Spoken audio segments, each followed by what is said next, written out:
correction in the earlier log, it was day 159. Now this is log 1, sublog 1, sorry, sublog 2.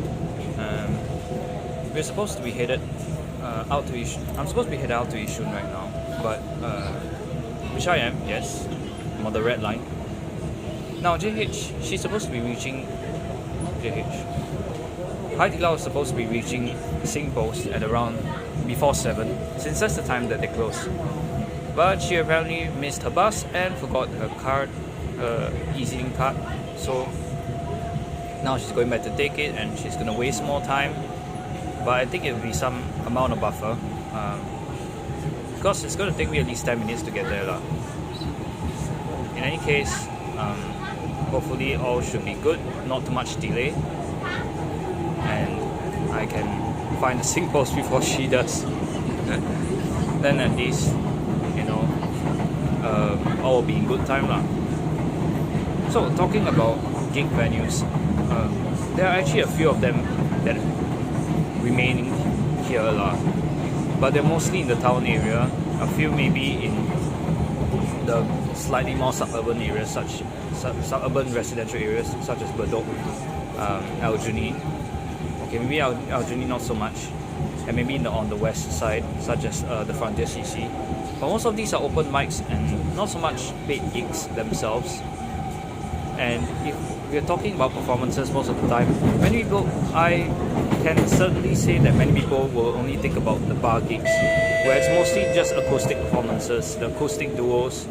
And because this acoustic duo thing is so overplayed to the point that we look as if that I think these event organizers, the ones in charge of all of these acoustic duos, they look like they just been having budget constraints time and time again, even since before the pandemic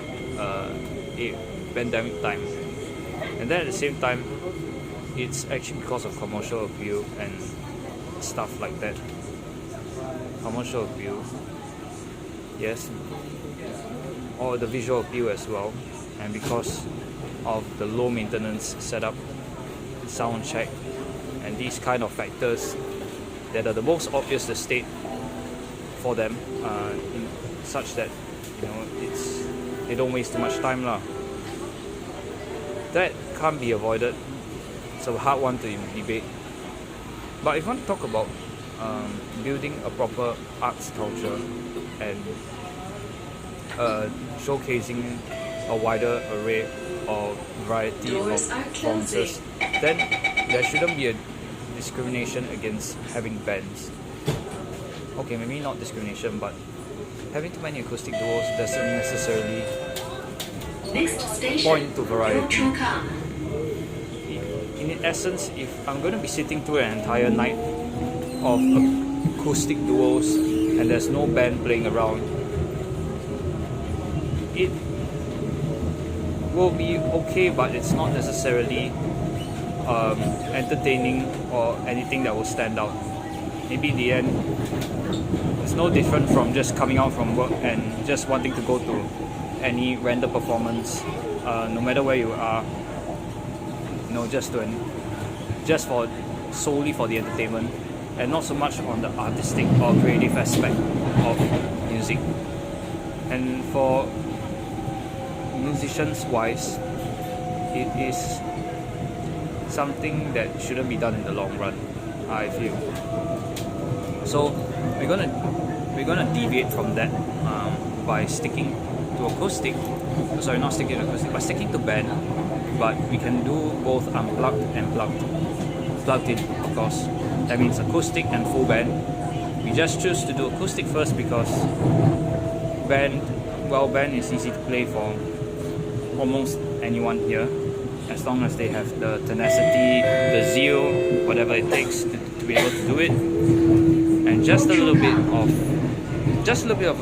musical abilities, not necessarily talent, to play the music that is needed. Of course, listeners will maybe be attracted to some of the good music if they can come up with any that's not too repetitive or sounding like other bands too much. But a larger aspect of that is also marketing, reaching out to the community, you know, because that serves as the foundation for having a presence wherever you are. Not to the point of like being hitting it big and famous, you know, exploding in popularity to that degree, but maybe just a small spread, a gradual, progressive, but slow spread that needs months, maybe even years to build up, depending on the route, the direction, and all that. You know, but it's definitely worth it, even if it's not an easy thing to do. Of course, some of the more famous bands that have made it, such as CB Dogs, what else? Subsonic Eye, Sobs. They've really put in most of the hard work and it's paid off. So they achieved a status that, to me, has been hard to get. It can be done, but it's hard to get. You know, and we are sort of lagging behind already. 5 years behind even, since we could have done much more at the beginning. Then again, due to our lack of knowledge of the music industry back in the day, I think it wouldn't have been possible. And also an inconsistent and unstable lineup where we couldn't find suitable members who were willing to commit long term, couldn't commit in the long run and things like that. They were hindrances, setbacks to forming what would be the ideal lineup, you know, the ideal chemistry for a lifetime. Yep. So in essence,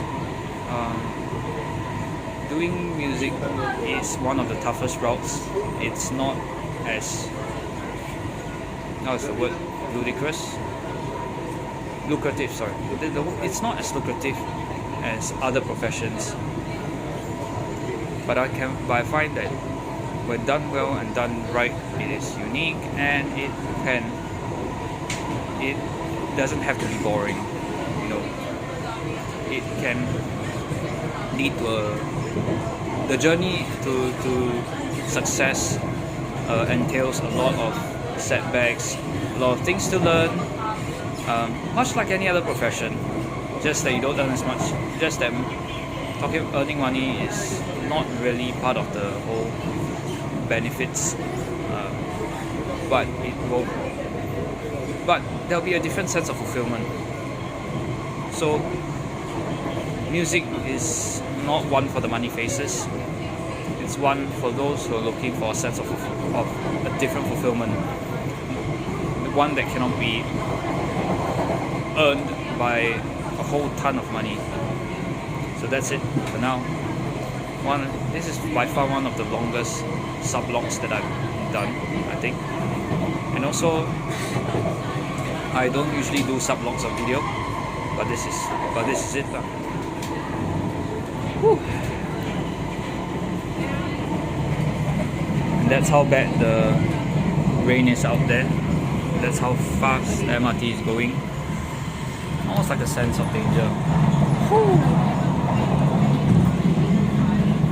Right in the opposite direction. That's crazy enough.